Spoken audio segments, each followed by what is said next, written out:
I'm thirsty for foam, public parks where I roam, as a foam blasting gangster like Al Capone. Got a glass full of darts, take it straight to the dome. I like those high-speed blasters that rattle your bones. I'm thirsty for foam. Hey guys, it's your boy Danny Pack, and I'm thirsty for foam. And I am thankful for being able to find some time to shoot 2 videos today because I'm behind. I haven't shot a video in a while. I thought I'd shoot a couple today on this holiday. I showed my Talon Claw on my last video, and now I'm going to show you my Dictator mod that I did. It does have a polycarb barrel on it. So that's a 1/2 inch inner diameter, 5/8 inch outer diameter, which is the outer diameter is the same as the aluminum barrels you commonly find that are like 16 mil, or a 5/8 inch outer diameter, which is pretty close, roughly the same. So it'll fit right in there into the little gate that's inside. On front, I have a foam demic scar, which to me is very useful for plugging. Because some people like the scars that have the little air vents in the front, but I like sometimes scars where I'm able to still plug it up. Since this blaster has a slam fire, and I didn't disable the slam fire mechanism, that would be the other option. I'm not able to deprime it, so even taking the locks out because of the slam fire thing. So if I hold it down, it's gonna fire when I press it forward. It won't deprime. I've got a dart loaded. I just forgot it's loaded. Let me take that out. But so if you want to plug it up and not damage anything, I can. The seal, as you can hear, it's not super great, but sometimes I'm looking for somewhat of a seal, and I'm looking for plunger speed. Sometimes plunger speed can be more advantageous. So when y'all are playing around with seals, yes, perfect seal and plunger speed, that would be the most ideal. But sometimes it's a balance of the two. It all depends on the O-ring and your setup. But anyways, I love the Dictator because this is how you load it. I think it's pretty easy. Gravity drop, pretty good. Right into a dump pouch if I was wearing one.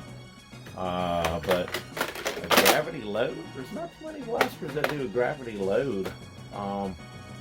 So I think that is very unique. I like the sights that come with it. I think they're very usable. They're not as refined as real steel or airsoft type iron sights, but I mean, it's Picatinny rail, so you can always replace it. My barrel length, I used I think 10.5 inches on this barrel, or just over 10, or around 10. I have made one with I think a 12-inch barrel is what I did for my buddy Dart Sweep, Andrew Sority. He has one. I'm hitting 230s. I think I just got a 238, so I was warming up the blaster since it's been sitting in the cold garage. 238 high, I just measured right before hitting record. And K25, so it's K25 spring replacement. And how much did I use? Probably 19 to 20 coils, depending on where in that first loop you're counting.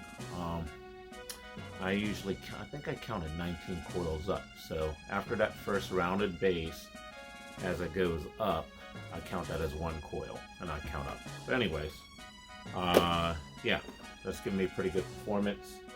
Let's run some chrono numbers. I found that it's focusing better if I just show them to you individually instead of trying to show all the small numbers in a row, so I'll just do that.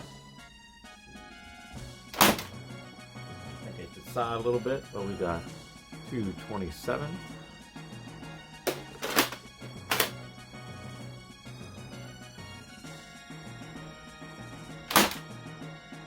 Another duplicate, 227.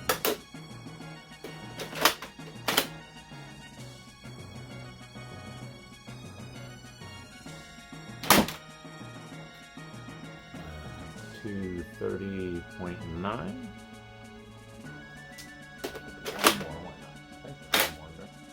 We'll see.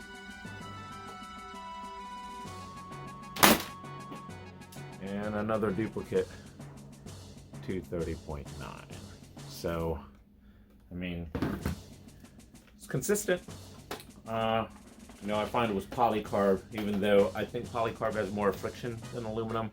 I find sometimes it adds to consistency just from the little bit tighter ID and the fact that it does have a little friction. It makes it work a little more consistent.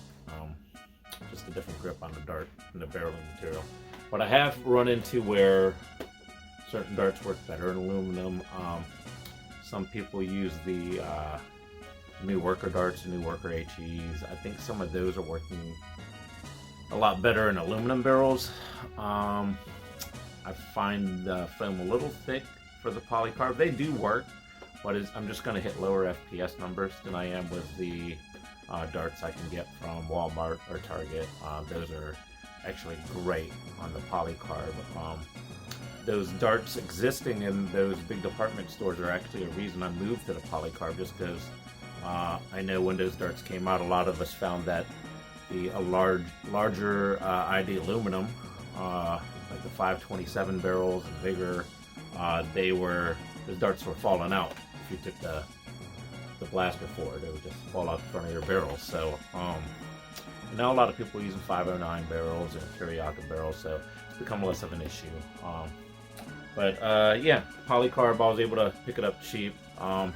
I kind of just buy whatever's cheaper because I'm very frugal. So one time during the pandemic, the polycarb was kind of expensive, so I bought a bunch of Kiriaka barreling, just different lengths, you know, long ones, medium-sized ones, just so I could do Springer projects, because I couldn't find any polycarb where the shipping or the amount I had to buy, it like didn't make any sense. So yeah, but I found some on Amazon and it was cheap. I don't remember how much it was for, and every two feet was like $7 or something like that. I forget, so I bought like a whole bunch of them. But yeah, that's my Dictator. I love it. That was a dry fire. It survived. But yeah, I recommend getting one right now. They're $25 for a competition grade blaster. It comes hitting 150 to 155 out of the box. At least mine was, and was out rebarreling. You can do a spring spacer, a little over an inch. That'll get you up to 200. Yeah, I have one of those here. I'm not using it because I got K25, but let's see, how big is that spring spacer? I don't know. That spring spacer is like 2 inches. But if you do try to use a spring spacer, or if you do cram a bunch of K25, just forewarned, it is very fun to get the blaster back together again without that spring, the back end, the catch just going popping everywhere. I think I also had an issue with the trigger popping out at the same time, and you know, I almost cut the trigger spring just a little bit short so there wasn't pre-compression, because that was part of the reason why it was popping out. So if you have an issue with that, you could cut that trigger spring, return spring. You could cut that just a little bit, just so it's to length, and then it won't like flop out on you, because I did find that it's pre-compressed and that would flop out at the same time as all the K25 I was trying to ram into it. So, but anyways, yeah, if you don't have a Dictator and you need a Springer, you need something that hits 200 or more, it's not a bad budget option.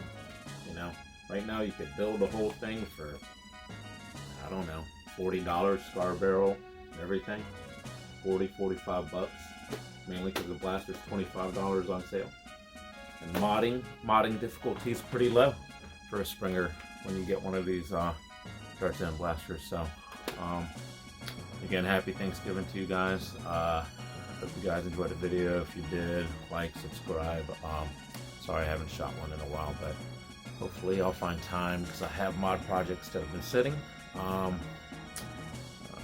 Actually, let me show you one before I log off now, because I don't think I'm going to shoot any more videos tonight, but this one, It's all in pieces, but it's in the works. But it's gonna be Dart Sweeps, Band Blaster, Strife. Oh my gosh, everything's in pieces. Everything will come off right now, so everything's not lined, like screwed in and lined up, but y'all can see the overall silhouette. I still have to cut that big nozzle front end off so the darts can just fly out of a big opening. I also got some Picatinny reel at the top of it when I do finalize. And right now I'm trying to figure out, you see I have a window cut out here where the mag adapter that I ripped apart is in there, the short dart mag adapter. But on the other side, I've got this NF to get rid of, and I want to see, I mean it's the motor side, but I want to see if I can fit in a little window there. So I think it'll look cool with a little window fit in, and I want to do something here, but I don't know what yet. So hopefully I can find time to finish it. So I think, you know, when it's all finished, it's gonna look pretty cool. I think so. I did do a window here that came off of a long arm, and if you can see it. So whatever pusher we have in there, semi-auto, or if we go full auto, you know, it'll be visible, and I think that's kind of cool. Not too many people do pusher windows. Kind of my thing. But anyways, yeah. Nerf on, guys. I'm out.